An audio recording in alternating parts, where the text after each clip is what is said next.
चाहे वो घरेलू यूज में है, किचन के यूज में है, आम यूज में है।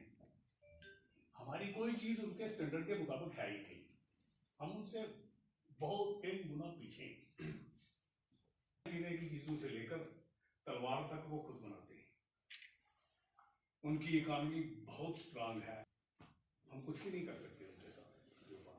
उनके पास मसाले हैं, जैसे हमारा इसको ब्लैक गोल्ड कहा जाता था, पूरी दुनिया मरती थी उस पर। तो उसने कहा वो मसाले, स्पाइसेस, दिस दैट वो नहीं सकते, वो रोज रसोई में डाल के खाते हैं। देखो अब उनके पास नहीं था, तो यहाँ उन्होंने यहाँ देखा रोज काली मिर्ची भी चलती है, उनके पास नहीं था। मैंने हम कुछ नहीं कर सकते उनके साथ व्यापार। तो उनमें से एक आदमी बोला, हाँ हम एक चीज सिर्फ उनको बेच सकते हैं, बाकी उनकी सारी चीजें हमारे खरीदने की बात नहीं, एक चीज बेच सकते हैं। तो किंग ने पूछा कौन सी चीज? उन्होंने कहा इंडिया में घोड़ों की अच्छी नस्ल नहीं है, हम सिर्फ उनको घोड़े दे सकते हैं, बाकी कुछ नहीं। This was Indian economy. अब ये चीजें किताबों में हमें पढ़ाई नहीं गई। प्रॉब्लम ये थी कि 47 के बाद हम देख रहे थे कि हमें भारत के दर्शन करने को मिलेंगे। अब हमारे जो बुक्स हमें दी गई वो किसने लिखी थी? हमारे ही कुछ लोग थे। उन्होंने जहांगीर का पीरियड नहीं लिखा कि भाई हमारी इकानमी उस वक्त यूरोपियंस के मुकाबले में कैसी थी, हमारे का तो था ही नहीं। तो कई बार में मतलब ऐसी तो जब हमारी डोगरी बोली में कहते हैं किश्ती ली चुम के खाता खाता उधर चला गया, पता लगा क्या। तो जितने क्रिमिनल्स थे यूरोप में से उनको उधर कर दिया, तो वो सारे वही। तो बात ऐसी है कि ये चीजें हमें पढ़ाई नहीं गई। और आज भी हमारी मानसिकता ऐसी है कि जब कोई फॉरेन ऑथर लिखता है तो हम कहते हैं ये ठीक लिखता है। सन 1800 कुछ में इंग्लैंड में फर्स्ट टाइम फॉर्मल स्कूल खुला, एक प्राइमरी स्कूल बच्चों को पढ़ने के लिए, 1800 कुछ में। जबकि उससे 3000 साल पहले इंडिया में 9-10 यूनिवर्सिटीज इतनी बड़ी थी जिनमें 1 लाख से 3 लाख तक किताबें थी। अरे भाई हमें कोई आके पढ़ाएगा यूरोपियन? उन्होंने तो पिछले हफ्ते सीखा है ABC, और हम उनको देखते हैं कि वो हमें सिखाएंगे। बाकी दुनिया को तो गिनती 9 से आगे आती ही नहीं थी। आर्यभट्ट ने उनको बताया हुआ है जीरो भी होता है। हालांकि ऐसा नहीं था कि आर्यभट्ट ने ही जीरो की इजाद की, ऐसा नहीं था। जीरो या शून्य जिसको हम हिंदी में बोलते हैं, ये हमारी इंडियन सिविलाइजेशन में आज से लगभग 9000 साल पहले था। अब शून्य की बात करें, आप बोर तो नहीं हो रहे? मैं बेसिकली ज़ूलॉजी मेरा सब्जेक्ट ज़ूलॉजी है, लेकिन ये बाद में थोड़ा थोड़ा याद हो जाता है। जो शून्य है वो इंडियन फिलॉसफी में एक स्टेज होती है जिसको शून्य कहा जाता है। और वो शून्य का कंसेप्ट इंडिया में दिया हुआ है। शून्य चीज क्या है? उसका आसान तरीका कि आप अपने आप को शून्य तक कैसे ले जाते हो, इसमें स्पिरिचुअल गेन होती है। पता नहीं आज तक भी उनको कोई पता नहीं। वो ये कभी नहीं सोच सकते कि इंडिया में एक बैठा हुआ फकीर मेरे दिए हुए बचा नहीं होता, लेडी पता खा के आ जाती है, पूछता है कितने पत्ते खाए? एक खाया ना, उसने कहा 2 खाए। उसने कहा जा पर 2 ही होंगे। 2 पत्ते खाने से उसको उसके बाद जितने बचे पैदा हुए ट्विन नहीं करता। उसने कहा एक खाना था क्या? 2। वो कहती है साइंस जी मैंने 2 खा, जा पर 2 ही होंगे। ये इमेजिनेशन से बाहर की चीज है, ये सिर्फ यहाँ होता है क्योंकि हमारे यहाँ रिलीजन और फिलॉसफी ने कल्मिनेटिंग पॉइंट्स जो थे वो एक्वायर किए, वहां टच किया। फॉर एग्जाम्पल आपके पास 20 चीजें हैं जिनसे आपका रोज का रेगुलर लिंक है ना, इसमें खाने पीने से लेकर कार तक। हम जानते हैं कि उन 20 में से 5 अगर हम आज कट कर दें तो 15 से भी कम चल सकता है। क्योंकि ये कार 100 साल पहले नहीं थी, है ना, मोटरसाइकिल नहीं था। अगर हम उससे भी और कट करें तो कुछ 5 और कट करें तो हम आधी चीजों पर भी जिंदा रह सकते हैं। और फिर अगर हम और 5 कट करें फिर भी हम जिंदा रह सकते हैं, क्योंकि आज से 50-60 साल पहले केशवान में सड़क जाती थी तो लोग तो जिंदा थे भाई, इस सड़क के अलावा भी जिंदा थे, गाड़ियों के अलावा भी जिंदा थे। क्या उस वक्त ये जीन वीन की पेंटें थी? नहीं थी। हमारे पास जो अपने कपड़े होते थे जिंदा थे।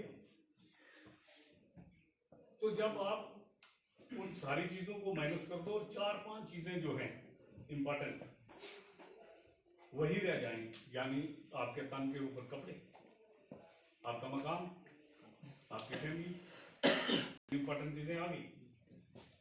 तो अगर कहीं आप कोशिश करें उनमें से 2 को छोड़ दें तो वो 2 चीजें आपका मकान और आपकी फैमिली आप छोड़ सकते हैं। यहाँ इंडिया में 20 लाख आदमी ऐसा है जिसने वो छोड़ी हुई है, जिनको हम साधु बोलते हैं, है ना 20 लाख आदमी। यानी अगर इन 2 चीजों को भी छोड़ा जाए तो भी आदमी जिंदा रह सकता है। वो साधु कहीं तो चीफ मिनिस्टर बनेंगे यानी उन 20 में 18 चीजें छोड़ने वाले आदमी भी परफॉर्म कर रहे हैं। यानी कोई जरूरत नहीं है इन 18 चीजों की जिनके झूठे झमेले में हम फंसे हुए। उसके बाद 2 चीजें बचती हैं मेनली, आपके तन के ऊपर कपड़े और दूसरी चीज आपका जिस्म।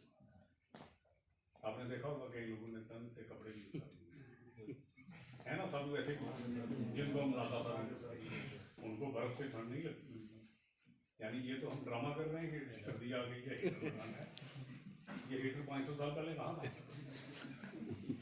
हमारे पूर्व में तो जिम्मा रहे। तो अगर इसको भी हटा दिया जाए तो आपके पास बचती है लास्ट में 2 चीजें, एक आपका जिस्म और एक आपकी रूह, आत्मा।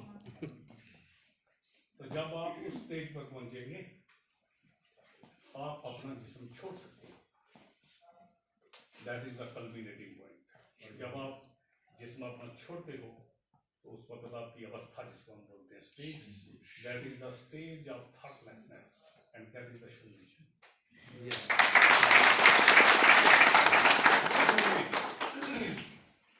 उस शून्य का कंसेप्ट भारत में था, बाकी दुनिया को आज तक नहीं पता लगा।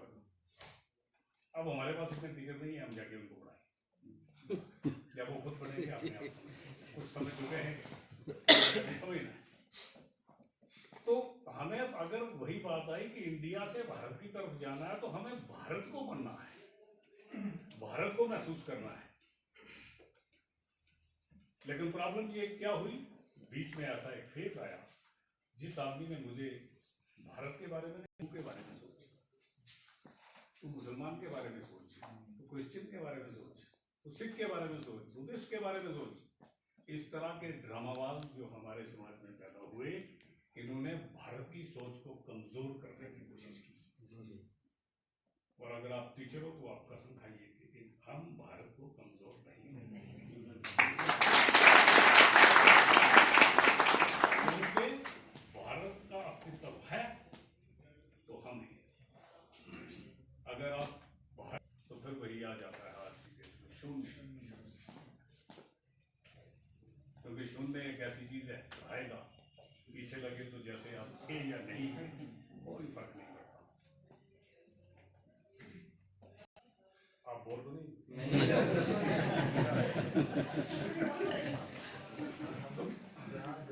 मिशन लेकर ये ऑर्गेनाइजेशन चल रही है। मैं इस ऑर्गेनाइजेशन को बधाई देता हूँ, क्योंकि आखिरकार प्रश्न या सवाल में ज्यादा उर्दू बोलता हूँ क्योंकि हमारे पुंचराजौरी में उर्दू की डोमिनेंस है, तो इसलिए मैं मेरे ज्यादा अल्फाज जो है उर्दू में नहीं सुनते। अब तो नहीं भी हम तो ऐसी भी बात नहीं। तो बात ऐसी है कि अगर इस तरह की ऑर्गेनाइजेशन काम नहीं करेगी तो क्वेश्चन होता है भाई who will build the gap,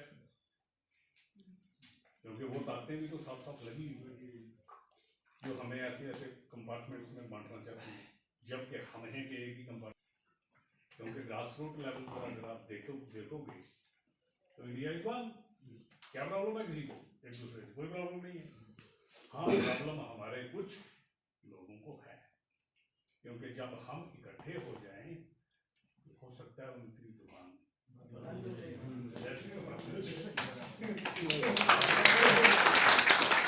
problem और कुछ नहीं है उनको। और रही बात टीचर की, आप सब लोग टीचर हो, देखिए टीचर ही समाज में एक ऐसा आदमी है जो समाज को, इंडिया में टीचर का इतिहास गुरु करना चाहिए। कब उन टीचर्स ने उस ये जो आज तक उनकी वेव्स जो है हम फील करते हैं, लोगों से प्रेरणा लें तो हम अपने आप को बेहतर, क्योंकि शायद आपसे पहले भी कुछ उनसे मुलाकात हुई होगी कि भाई बच्चा आप स्कूल से तैयार करके जो जॉब मार्केट है, जो सोशल मार्केट पर है, आपने उसको कितना तैयार किया है, और एजुकेशन की मार्केट में आपके प्रोडक्ट की वैल्यू क्या है। अगर आप उस चीज की तरफ ध्यान देना शुरू कर देंगे, फिर आपके प्रोडक्ट की मार्केट वैल्यू कभी कम नहीं हो सकती, क्योंकि ये आप लोगों के हाथ में है, यानी हम लोगों के हाथ में है कि हम कैंची बनाना चाहते हैं या सुई। हमने उसको सुई बनाना है, वो जोड़ने का काम करेगी। कैंची का काम होता है, क्योंकि उस तरह की कैंचियां हमारे सियासतदानों के पास बड़ी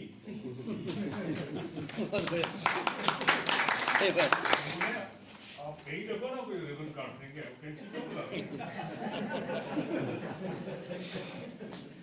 उन्होंने यही सेरेमनी क्यों रखी?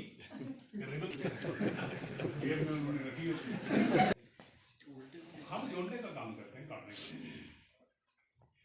इसलिए जब आप टीचर हो तो आप ये चीज बिल्कुल आपके ध्यान में नहीं होनी चाहिए। देखो, हम हिंदू हैं, मुसलमान हैं, सिख हैं, ईसाई हैं, जो भी घर की चारदीवारी के अंदर, और जब हम चारदीवारी से बाहर निकलते हैं तो हम सिर्फ और सिर्फ टीचर हैं, और कुछ नहीं, हमारी कोई पहचान नहीं। और हमारा बच्चा जो है वो सिर्फ और सिर्फ हमारा स्टूडेंट है, उसकी इसके अलावा कोई पहचान नहीं चाहिए। और कभी किसी उस्ताद के मुंह से, मैं थोड़ा सा बाकी लोगों की